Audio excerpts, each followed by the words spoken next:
Selamat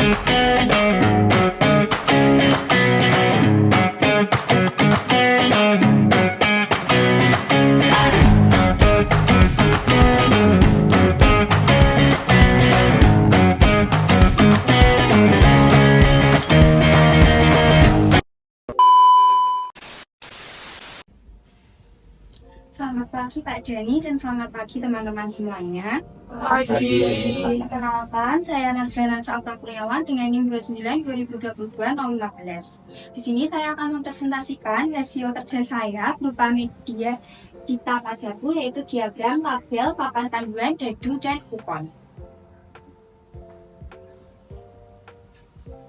Masalah yang ingin saya selesaikan yaitu siswa kelas 5 SD Negeri Kauman 3 kesulitan memahami struktur dasar diagram atau tabel dikarenakan kurangnya media pembelajaran, sehingga mereka kesulitan dalam memahami dan menarik kesimpulan dari data yang ingin disajikan dalam soal. Solusi inovasi yang saya rancang, media pembelajaran kita padaku, yaitu dapat menjadi solusi untuk membantu peserta didik dalam memahami struktur dasar diagram dan tabel dengan cara yang lebih sederhana dan menyenangkan. Dengan tambahan komponen seperti kupon soal, dadu soal, dan alat tulis, membuat media ini tidak hanya membuat belajar lebih menarik, tetapi juga mengurangi rasa bosan. Media ini memungkinkan peserta didik untuk belajar secara aktif dan memahami materi melalui pengalaman yang lebih seru dan interaktif, sehingga mereka lebih mudah memahami dan menarik kesimpulan dari soal yang telah disajikan. Komponen yang ada di dalam media yang pertama adalah papan yang dilengkapi dengan panduan. Yang kedua ada alat tulis, yaitu penghapus dan spidol. Yang ketiga media diagram. Yang keempat media tabel. Yang kelima ada kupon soal dan dadu soal. Selanjutnya ada kertas kosong atau LKPD.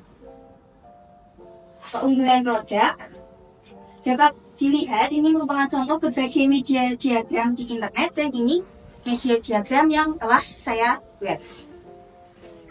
Yang pertama, media saya itu berupa kertas berbahan cukup tebal, berbentuk buku yang sudah dilaminating, yang menampilkan diagram batang dan tabel sebagai representasi data.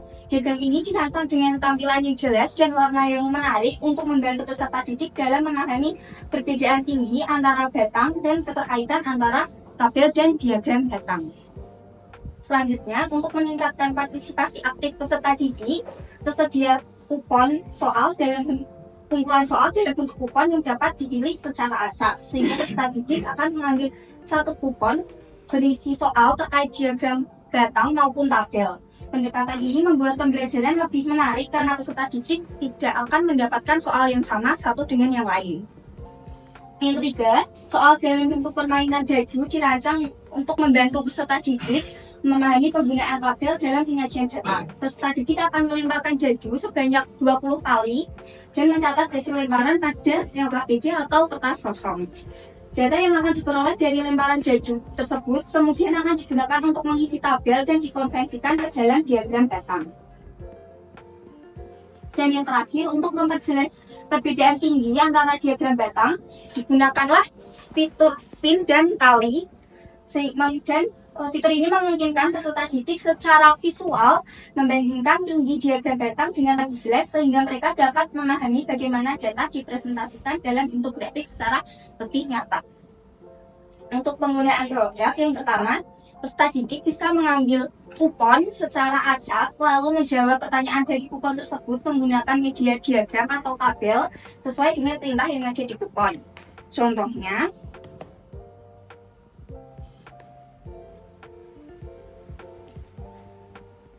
seorang pedagang mencatat jumlah sayuran yang terjual dalam satu hari. 25 kg wortel, 18 kg bayam, 30 kg tomat, dan 20 kg kentang. Susunlah tabel tersebut.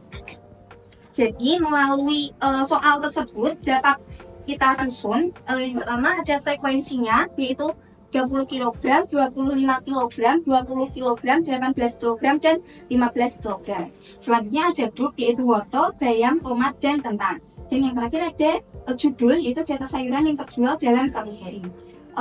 Melalui tali tersebut, jadi mungkin apabila guru memberikan soal berbeda, contohnya penjualan mana yang lebih banyak atau penjualan mana yang lebih sedikit, peserta didik itu dapat dengan jelas mengetahui apa, terutama jika selisihnya hanya satu angka.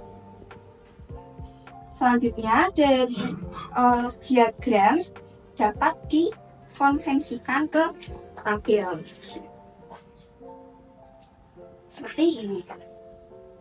Atau peserta didik juga dapat mengambil dadu, lalu dadu akan dilempar sebanyak 20 kali. Dari hasil lemparan dadu tersebut bisa dituliskan di KPG atau meja diagram. Sebenarnya untuk kertas ini tuh opsional, kertas ini bisa digunakan sebagai coretan. Contohnya saat melemparkan, misalnya mendapatkan lompatan, ini kan aktivitas peserta didik di saat jam istirahat atau aktivitas bermain. Contohnya saat melempar mendapatkan lompatan itu 2, terus ada sepak bola 1 dan lain sebagainya. Sekian dari saya, terima kasih.